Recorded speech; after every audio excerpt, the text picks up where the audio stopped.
All right, everyone, buckle up, because today we're diving headfirst into the latest AI breakthroughs, and let me tell you, the pace of innovation, it's like nothing I've ever seen. It really is remarkable. Almost every day there's a new headline about some groundbreaking development. Exactly.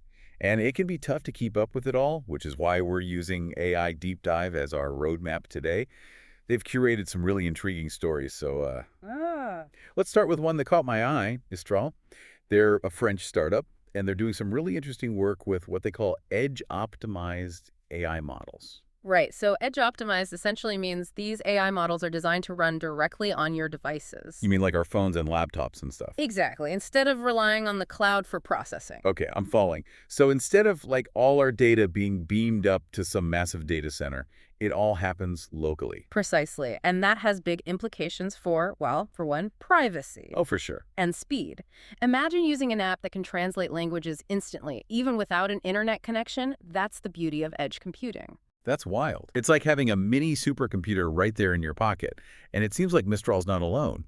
I mean, we're seeing this trend towards more, what would you call it, localized AI processing with companies like what Google and Microsoft too. Absolutely. Both Google and Microsoft are developing their own edge-optimized models. Google's got Gemma, and Microsoft has Phi. Right. Gemma and Phi. And so what do you make of this shift? I mean, is smaller actually smarter when it comes to AI? It's a fascinating question, and it really changes how we think about AI development. It's no longer just these massive corporations with huge data centers who can really leverage this technology. Right. It's becoming more accessible, which opens up a whole world of possibilities for, say, more personalized AI experiences. It's like the democratization of AI almost. In a way, yes. Pretty exciting stuff, but speaking of exciting AI deep dive, also talked about this partnership that honestly sounds like something straight out of science fiction.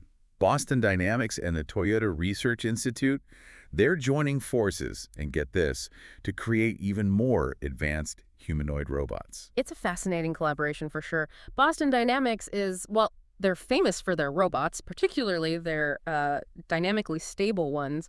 I'm thinking of Atlas. Have you seen videos of Atlas? Oh yeah, Alice is like the rock star of the robot world. Right. And the Toyota Research Institute, they're bringing their own expertise in AI to the table, particularly in an area called large behavior models. Okay, before we go any further, can you break down what large behavior models actually are? Because that sounds pretty complex. Yeah, no, it is. It's complicated stuff. But essentially, these models, they're a type of AI that learns how to perform tasks by observing tons and tons of data, which allows robots to navigate and interact with the world in a way that's, well, it's more sophisticated, more adaptable. So we're talking about robots that can learn new tasks, adapt to new environments, not just those pre-programmed movements. Exactly. This isn't just your typical factory robot. This is taking robotics to a whole new level. Wow, that's incredible. I mean, the potential applications for that kind of technology is mind-boggling. It really is. I mean, just imagine, these robots could be used for anything from disaster relief to... To like helping out around the house. Exactly. Though I have to admit, the thought of a robot butler is a little, well, I don't know, maybe it's just me, but it's a little unnerving. Yeah, it's definitely a mixed bag. I mean, on the one hand, it's like, cool, robots doing all the chores. But on the other hand, it's like, wait a minute, are we sure we want robots doing all that? And that gets to the heart of it, doesn't it? We have to think about the implications. With any powerful technology, there are always going to be, well, ethical considerations. Right. It's like that old saying, with great power. Comes great responsibility. Exactly.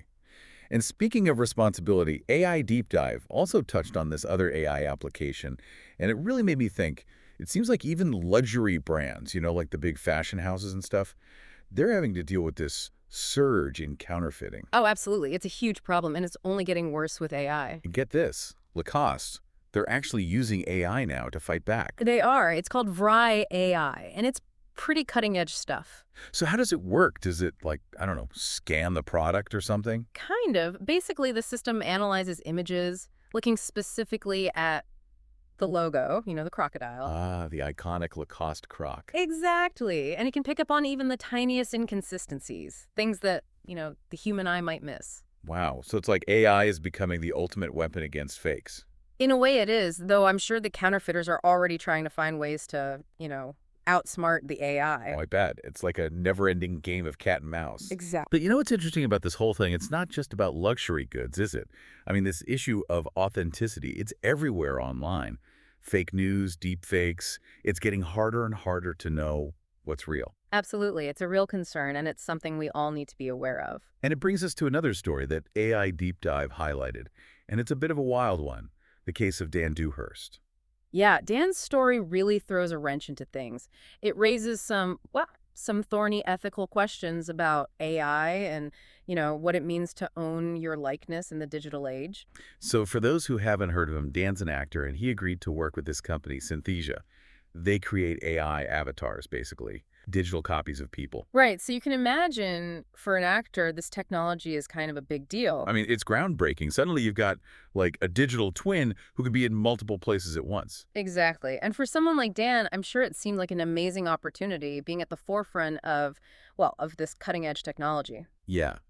But, as you can probably guess, things didn't exactly go according to plan. Unfortunately, no. Dan eventually found out that his AI avatar was being used without his consent in a Venezuelan political campaign. Yeah, and to make matters worse, it wasn't like it was just being used to, I don't know, sell toothpaste or something. They were using his likeness to spread misinformation. Yeah, it was a pretty shocking discovery. It's a real ethical minefield, isn't it? I mean, where do you even begin to draw the line? It's tricky, especially when you're talking about technology it's still relatively new. I mean, we're figuring things out as we go along. And the law always seems to be a few steps behind, right?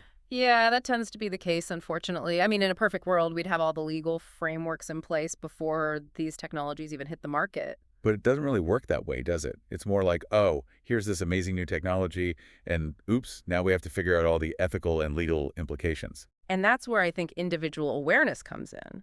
I mean, we can't just rely on, lawmakers and tech companies to figure this all out for us. Right, we all have a role to play in shaping how this technology develops. Exactly. And it starts with, just staying informed, knowing what's out there, understanding the potential benefits, but also, the potential downsides. So it's not about being afraid of AI. It's about being informed, engaged, maybe even a little bit critical. Exactly. We need to be asking questions, pushing for transparency from these tech companies, demanding ethical considerations. I like that. Demanding ethical considerations like, hey, this technology is powerful, it's cool, but it's not above morality. Exactly. We can't just let technology dictate our values. Absolutely not. We need to be steering the ship, not the other way around. Well said. It's about taking an active role in shaping the future we want to see. And the future of AI, it's not predetermined, it's a work in progress.